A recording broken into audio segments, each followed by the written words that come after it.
Hi everyone, welcome back to my channel. So today's video is going to be slightly different structure and style. What I wanted to share today is some of the notes, some of the key highlights that I have found recently from reading the Surrender Experiment, and just some of the things that I really resonated with me on a deep emotional and spiritual level. Some of the reflections that I've had recently, I wanted to share all of this learning with you and kind of facilitate it like a discussion together. So, it's quite interesting because I woke up this morning and I was thinking, maybe today I will do a video on the topic of boundaries, because that's something that I talk a lot in my coaching. As the day kind of, unfolded, the word that kept coming to me was like surrender. Why don't you talk about surrendering? And then my mind goes, but I don't know how to talk about surrendering because I'm still practicing surrendering. And then the thing is, like, that voice kept saying, well, what if you talk about surrender? And I was like, damn it, okay, so I'll do that. So this book was recommended to me about perhaps like 6 months ago. It was recommended to me by one of my coaches. And at the time when she recommended it to me, I had picked it up, but I guess like the energy and the frequency of the book just didn't fully like resonate in my body at that time. So I didn't really read it. I didn't like, when you're reading but you're not actually reading, that was kind of the energy. But what ended up happening is kind of the energy of this book found me again in this chapter, this season of my life, and it ended up really resonating with me, and I just feel a deep emotional resonance with it on just such a great extent. So let's get started. Let me share some of the things that I've been reading, that I've been reflecting on and learning, and let's do this together. So I'm gonna go with chapter 14. The chapter is called Life Takes Charge. Surrendering to the flow of life may have seemed like a bold move, but the truth is, I wasn't all that exposed to life's challenges. I'm gonna actually read a quote that really resonated with me. So he said,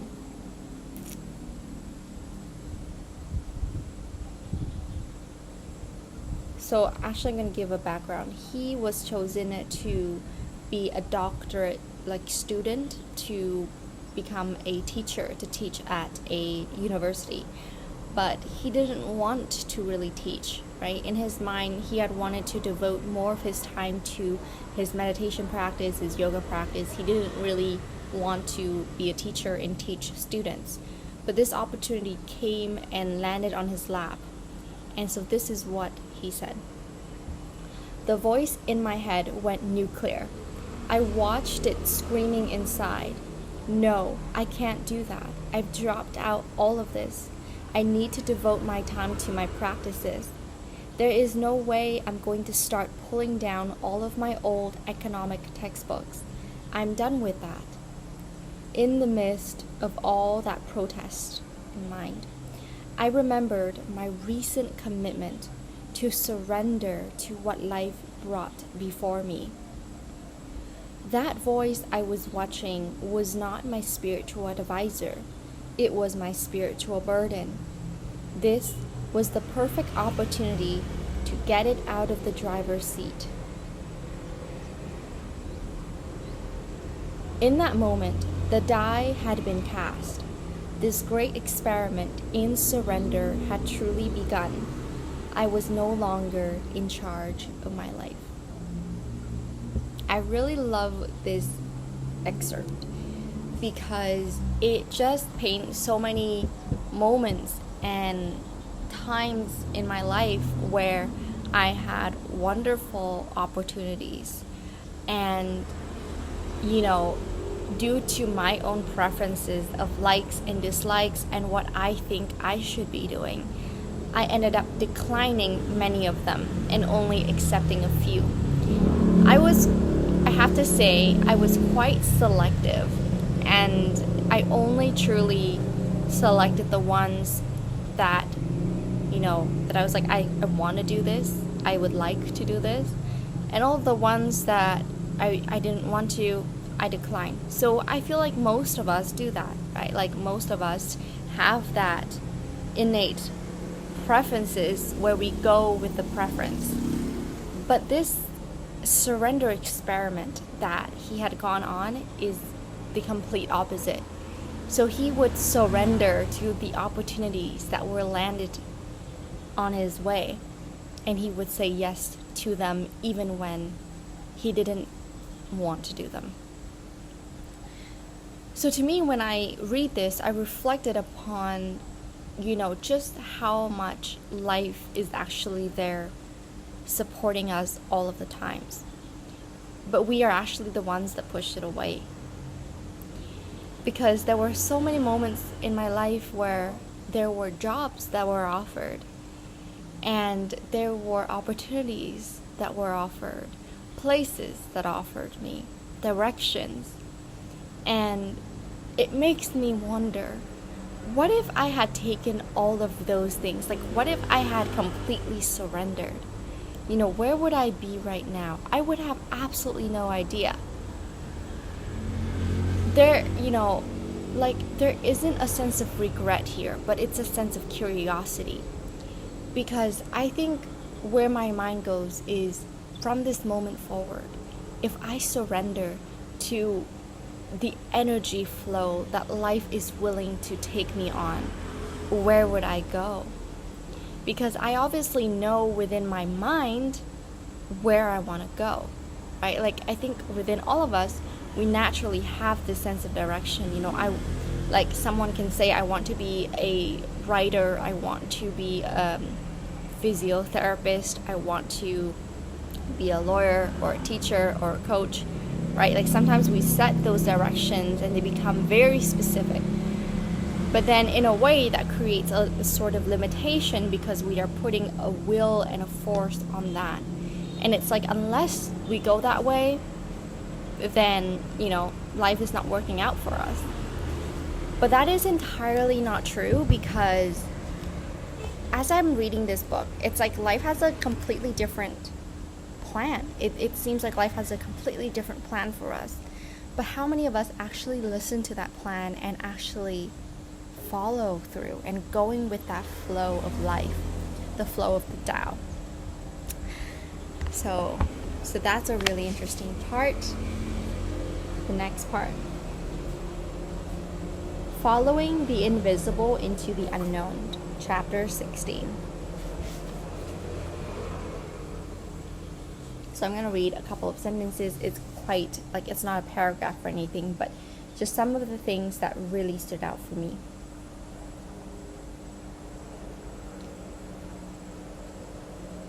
My commitment to letting life be in charge from now on would face few more challenges before I left for my adventure out west. So this specific sentence that kind of stands alone really stood out for me, because what I think is, when we truly surrender to the things that life brings to us, there are more challenges. I think that it does create the kind of challenge that really stirs us at our core. It kind of stirs something really deep, as if life was meant to be this great teacher, and sometimes a very tough teacher, and being like, I'm going to kind of whip your ass today. Kind of kick your butt and let you go do the thing. But sometimes life is that tough teacher, and the lessons are not easy. And I feel that the more we surrender to that flow, it kind of takes us to go and have more risks, take more adventures, and do things a little bit outside of our comfort zone very, very much of the time. Whereas when we create a limitation within ourselves and we say, I can only live within my comfort zone of what I know, of what I want, and that's it, then we are actually creating suffering, right, in the comfort zone. And of course, oh my god, sorry, that was a fly. Of course, that's not really a typical kind of challenge that would cause you to break your boundaries and create, new expansions. The kind of challenge that you create for yourself when you're in the limitation of, I'm going to stay doing the things that I know what to do and I only want to do, and just stay in that little bubble, it kind of creates this very narrow-minded and very closed-off energy. And the suffering comes then from, just being kind of stuck in that little bubble. The next sentence, let's go. Surrender. What an amazingly powerful word. It often engenders the thought of weakness and cowardice. In my case, it required all the strength I had to be brave enough to follow the invisible into the unknown. And that is exactly what I was doing. It's not that surrender gave me clarity about where I was going. I had no idea where it would lead me. But surrender did give me clarity in one essential area. My personal preferences of like and dislike were not going to guide my life. By surrendering the hold those powerful forces had on me, I was allowing my life to be guided by a much more powerful force, life itself. So I think this kind of expanded on the piece of our personal preferences and how we usually use that as our guidance. But in the surrender experiment, the personal preferences has absolutely no decision-making power, but it's rather, what is life? How is life unfolding in front of us? In Vipassana meditation and, just overall meditation training, Buddhist teachings, what we learn to observe is to let go of our likes and dislikes, our desires and the things that cause us to, what are those called? Desires and, oh my god, okay, I can't find the right word for it, but it's basically our likes and dislikes, the things that we, desire and the things that we're like, no, like take that away from me. And so in meditation, we learn to observe those because those are the strings of attachment that causes our suffering. And so the observation become this kind of free space where we allow it to come in and out and just observe, but we're not reacting to it. We're not making a decision from that place. And I think it sounds really simple, and yet it can be quite hard to do because we're all very much driven by our preferences, right? For example, I like this shirt, and that's why you see me wearing it. If you were to give me a random shirt, like someone else's shirt, my preference might be, well, I don't like their style. It's going to make me feel uncomfortable to wear that. So that's just kind of one example that's like very daily life you can kind of observe, right? And that's what's got to do with our preferences. Our preferences are quite strong. For example, another thing is food. Maybe you like to eat banana and you hate to eat strawberry. And so even that alone is going to cause you to eat a lot more bananas and strawberries. And that alone is our preferences, likes and dislikes. So, let's continue. By that stage of my growth, I could see that the practice of surrender was actually done in two very distinct steps. First, you let go of the personal reactions of like and dislike that form inside your mind and heart. And second, with the resultant sense of clarity, you simply look to see what is being asked of you by the situation unfolding in front of you. What would you be doing if you weren't being influenced by the reactions of like or dislike? following that deeper guidance will take your life in a very different direction from where your preferences would have led you. That is the clearest I can explain my surrender experiment. And it became the foundation of both my spiritual and worldly life. I'm telling you, this stuff is deep.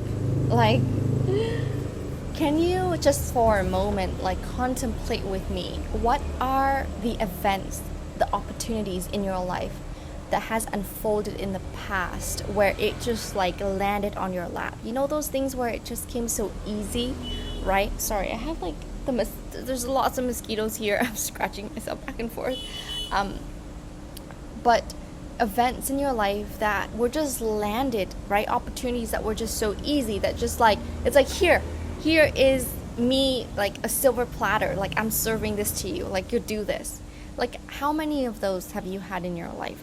How many can you think of? Or even just people that were put on your path that you just met that actually changes your life. And it's what a beautiful synchronicity or some sort of divine intervention. Can you think of those? Those are such magical moments. And what if we learned to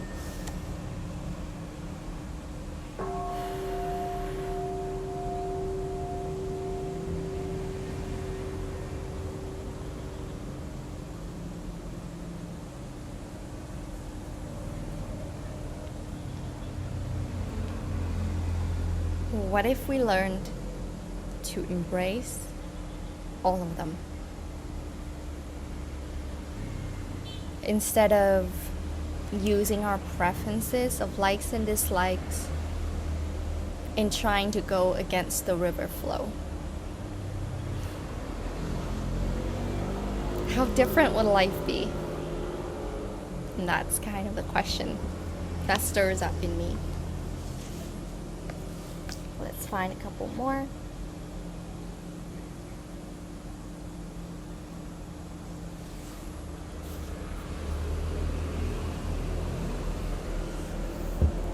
So throughout the book, he basically encountered many successes and opportunity and expansions due to allowing and following this flow of life, by accepting this flow of life.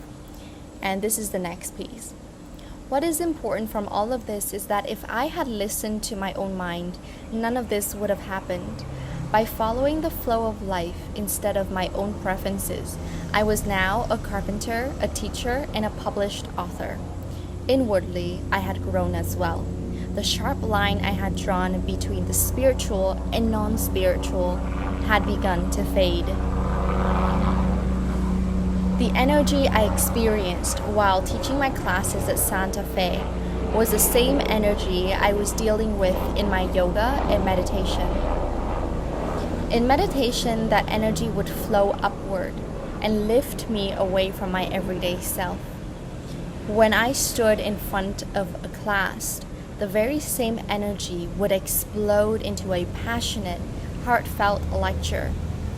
Not only did I begin to see all of this as a flow of spiritual energy, but also began to see that there was no difference between coming to a class to teach and driving home to do my meditative practices. I was teaching those classes because an amazing flow of events had put me there. I was driving home because an amazing flow of events had put me there. Neither of these destinations was decided by me. They were the results of my letting go of myself. Little by little, the fabric of life was composed of the results of my surrender. I was becoming surrounded by a life that had been built for me, not by me. In my wildest dreams, however I could have imagined where this was going to lead me. Let me read that sentence again, sorry. In my wildest dreams, however, I could never have imagined where this was going to lead me.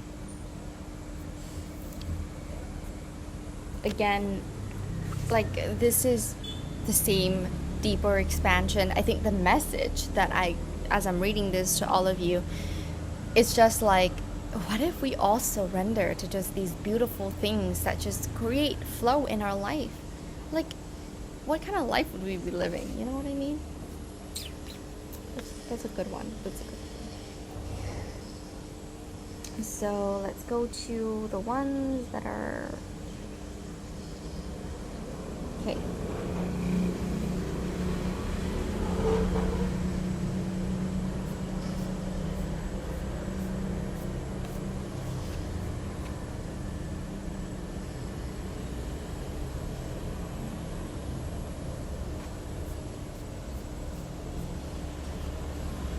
So I am now at the last chapter called Returning to the Beginning, chapter 56.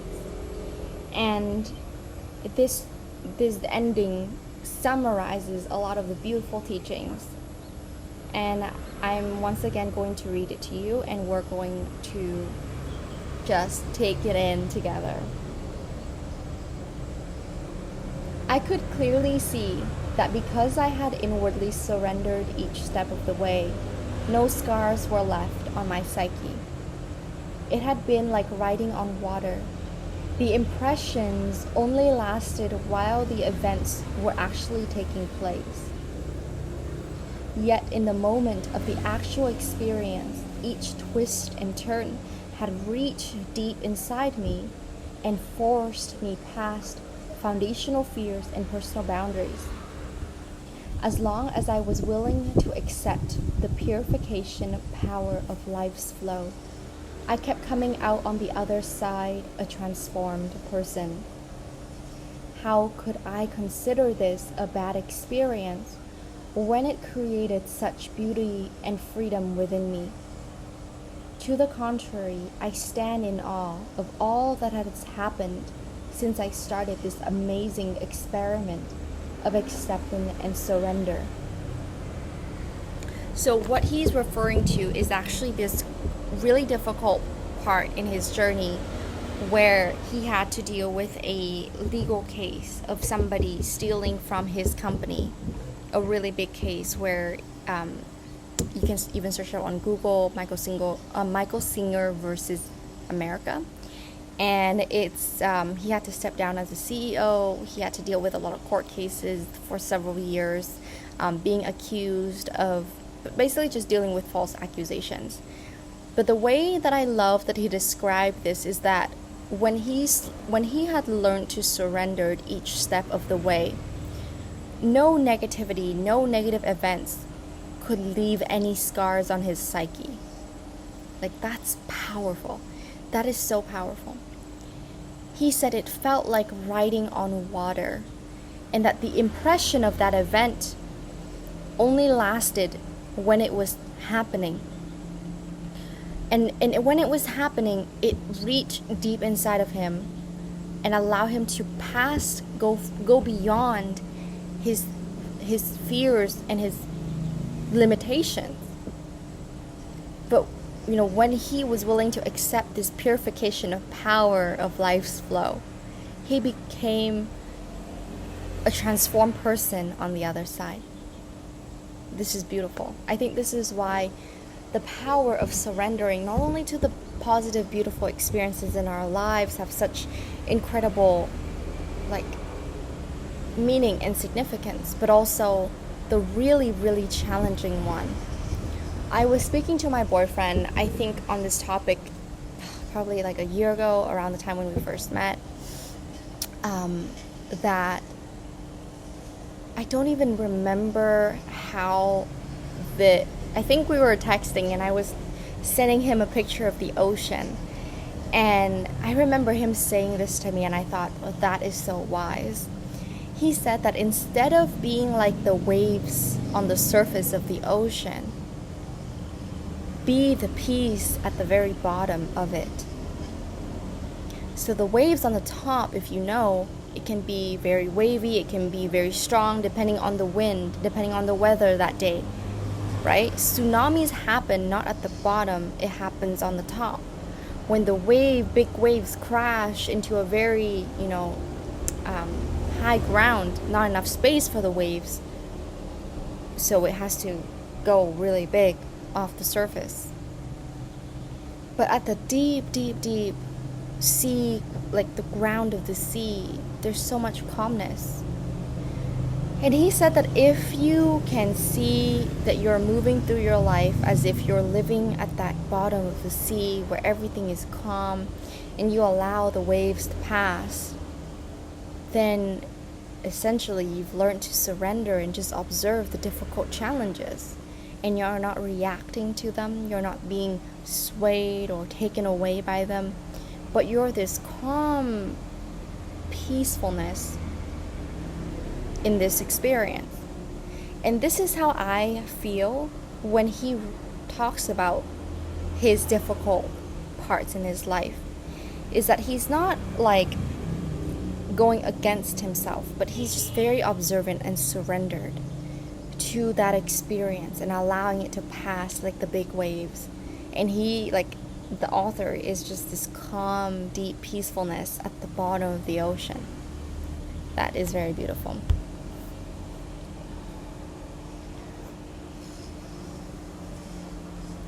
After seeing all that I'd seen over the years, surrender to the flow of life was all that was left of me. I was no longer busy making other plans. I settled into the quiet life of increased solitude, in which I once again found myself. At some point, there's no more struggle, just the deep peace that comes from surrendering to a perfection that is beyond your comprehension. Eventually, the mind stops resisting, the heart loses the tendency to close. The joy, the excitement, the freedom are simply too beautiful to give up. Once you are ready to let go of yourself, life becomes your friend, your teacher, your secret lover. When life's way becomes your way, all the noise stops and there is great peace.